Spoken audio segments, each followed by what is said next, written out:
few weeks ago, my friends and I attempted the Last Wish raid. It was my first time, and we also didn't have enough people, so we made it decently far into the raid, but we didn't end up beating it. This week, we decided to go back with more people and try again, and despite some more first times for us, we made it to Riven, the raid's final boss. This is, in my opinion, one of the most challenging raid bosses from what I've played, so it took us a while to fully understand exactly what to do. We got a bit of a rhythm, but when we made it the furthest we've ever gone, it was getting a bit late to continue for a few of us, which is understandable, but Brayden and I weren't giving up yet. That's right, welcome to week 7 of This Week in Destiny, where we're trying LFG for the first time. Unfortunately, due to my lack of an understanding of my audio setup at the time, I don't have any recording of what my teammates were saying. This wouldn't be a big issue, seeing as my plan was to mute everyone for the video and just do subtitles, but I realized I can't do that since I have no idea what they're saying. Instead, I'll just give you the general rundown. Pretty much Brayden and I joined a team who were looking for a few more players on Destiny LFG's site. Since I last played the game, this has gone from being a third-party website to being something actually run by Bungie, so even though I think more could be done in the actual game, honestly, good for them for doing this.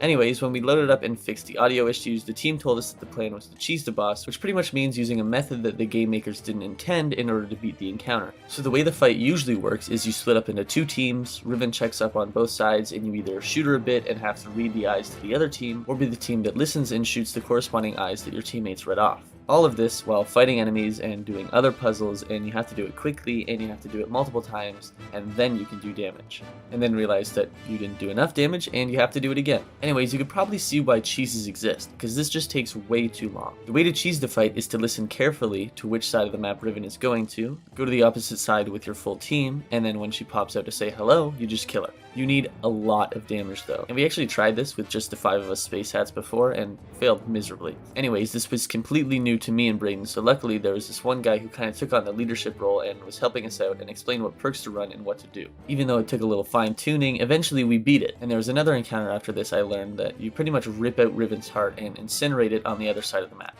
If it sounds super cool, that's because it is. If I'm being honest, I can't really remember how to do this part, but it was another case of me not having the technical understanding down, so the team really helped me figure out everything and was super patient while they pretty much taught me what to do. So far, just about every experience I've had doing the project and using LFG has been a positive one, but my Destiny 1 experience would definitely say otherwise. It's not always the case that you get a super chill team who's willing to work through the raid and help each other out, but it's always a nice feeling, and luckily that's what happened for me and Brayden. Typically what happens is you have a few experienced players and possibly some that aren't, and most of the time the experienced ones, or at least the cool experienced ones, are willing to share their knowledge for the newer players to help them learn the game a bit more. Kind of like what I talked about a few weeks ago. But we finished the raid, said our GGs, and we were on our way.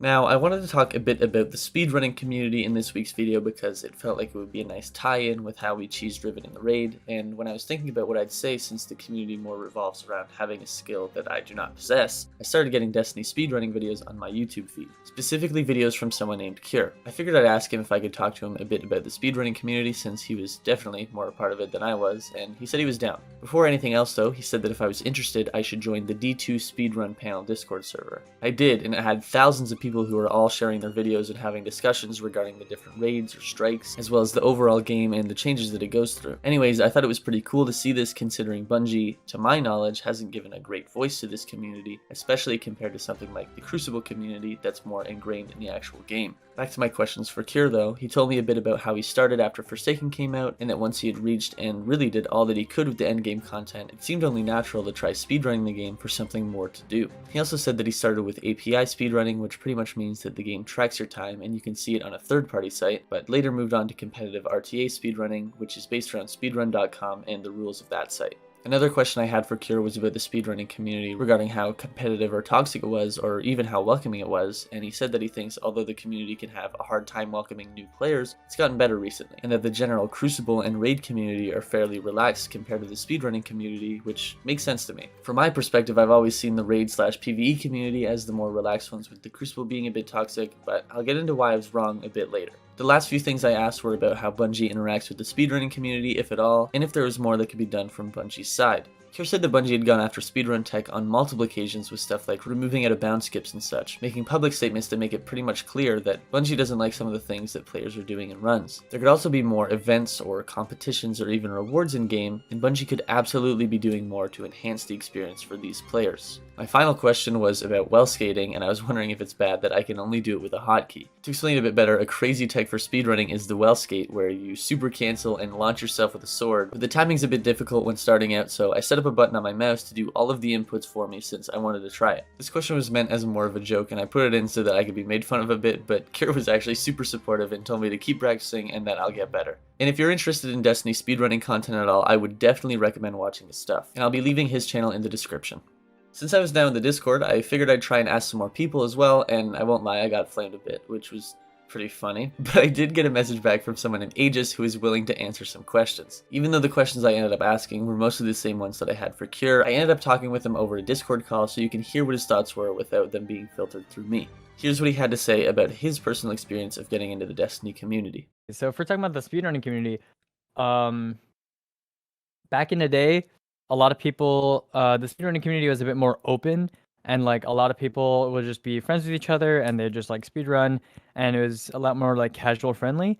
But nowadays, a lot of the newer runners that get into the speedrunning community, they get in as a result of farming, really. So Yeah. I don't know if you're aware of this, but like in Destiny, there's some people farm raids not for loot but for clears, right? So they try to do the activity as many times as possible in like a at least sort of efficient manner. Okay. And it's a very popular activity because it's like doing the raid. It's kind of like a natural progression for players that like raiding a lot or like doing activities a lot. So whether they be dungeons or raids, but raids are obviously more popular.